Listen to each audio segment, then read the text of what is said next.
Okay student, तो अभी हमने लास्ट लेक्चर में फेडरलिज्म की बात की थी और इसमें हम इम्पॉर्टेंट फीचर्स एक बार रिकॉल कर लेते हैं।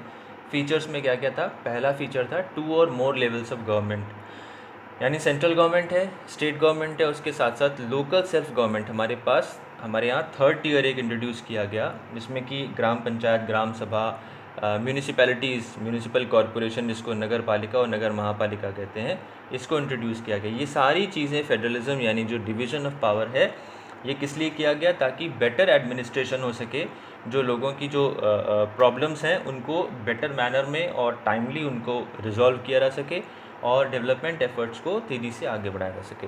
तो ये है 2 और more levels of government. Second point था ज्यूरिसडिक्शन, ओन ज्यूरिसडिक्शन। हर एक लेवल पे जो लेजिस्लेचर है, टैक्सेशन, एडमिनिस्ट्रेशन, ये सबके अपने अपने ज्यूरिसडिक्शन मतलब अधिकार क्षेत्र, जिसमें रह के वो लॉ बना सकते हैं, एग्जिस्टिंग लॉज में चेंजेस कर सकते हैं, कैसे मैनेज करना है, किस तरह से एडमिनिस्ट्रेशन करना है पूरे स्टेट का या पूरे अपने जो डोमेन है उसका कैसे एडमिनिस्ट्रेशन करना है, ये सारे राइट्स इसमें दिए जाते हैं। यानी ये सेकेंड फीचर है, इम्पॉर्टेंट फीचर। थर्ड है अकॉर्डिंग टू आवर कॉन्स्टिट्यूशन, जो भी चीज़ें बनी हैं, लेजिस्लेचर, टैक्सेशन, एडमिनिस्ट्रेशन की हम बात कर रहे हैं, ये 3 लेवल में डिवीज़न की बात कर रहे हैं, हर एक का हमने डोमेन यानी पावर डोमेन डिसाइड किया है। तो ये किसी ने अपने आप से नहीं किया है, ये एज़ पर कॉन्स्टिट्यूशन ही डिसाइड हुआ है। तो कॉन्स्टिट्यूशन बना है, उसमें सारे ये प्रोविजंस हैं कि स्टेट गवर्नमेंट को क्या राइट्स होंगे, सेंट्रल गवर्नमेंट्स के क्या राइट हैं, और लोकल सेल्फ गवर्नमेंट यानी ग्राम पंचायत या नगर पालिका, नगर महापालिका, उनके क्या राइट्स हैं, वो क्या क्या कर सकते हैं। फोर्थ इज, तो ये सारी चीज़ें कॉन्स्टिट्यूशन में रिटन है। No changes can be made without the consent of both the levels of government. कोई भी चेंजेस जो इंट्रोड्यूस करने हैं, अगर इस पावर शेयरिंग अरेंजमेंट में कुछ भी चेंज करना है, कहीं से भी सब्जेक्ट्स को हटाना है, कहीं पे ऐड करना है, तो ये सारी चीज़ें गवर्नमेंट के दोनों लेवल से पास होनी चाहिए, यानी सेंट्रल गवर्नमेंट और स्टेट गवर्नमेंट दोनों उसको पास करेंगे। कोई भी चेंजेस अगर आते हैं तो पहले वो बिल, अगर उसके लिए कोई ओपिनियन है तो उसके लिए बिल लाया जाता है पार्लियामेंट में, उससे रिलेटेड।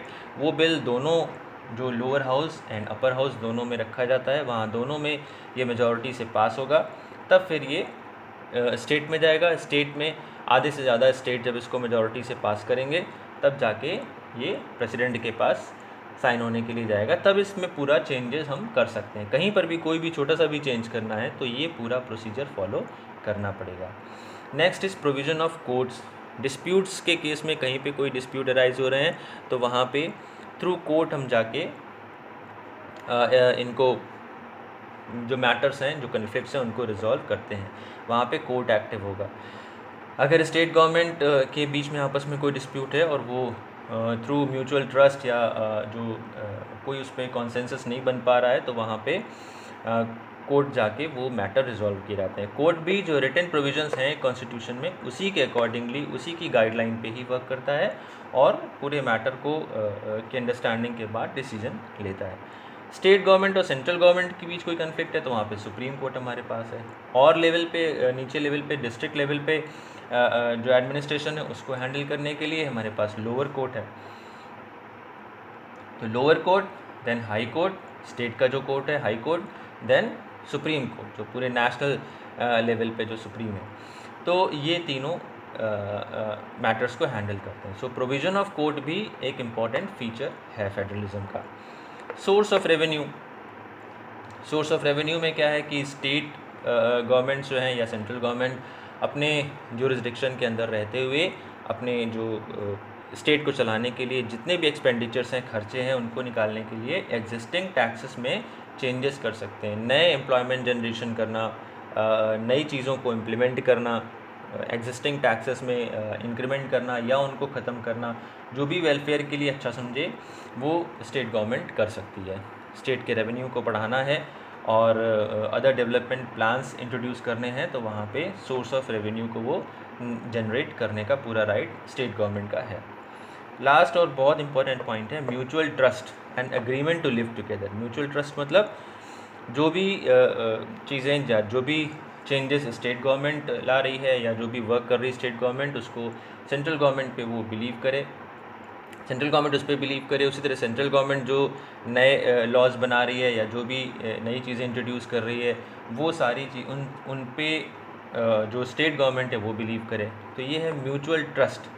तो यहाँ पे कभी कभी ये चीज़ देखने को मिलती है कि जिन जगहों पे सेंट्रल गवर्नमेंट, जैसे पार्टी ए की है सेंट्रल गवर्नमेंट और वही पार्टी ए की स्टेट गवर्नमेंट, कई स्टेट में गवर्नमेंट है और कई स्टेट में नहीं भी है, तो जहाँ पे उस पार्टी ए की गवर्नमेंट नहीं है जिन स्टेट में, वहाँ पे कभी कभी देखने को मिलता है कि एक अलग नज़रिया सेंट्रल गवर्नमेंट का हो जाता है।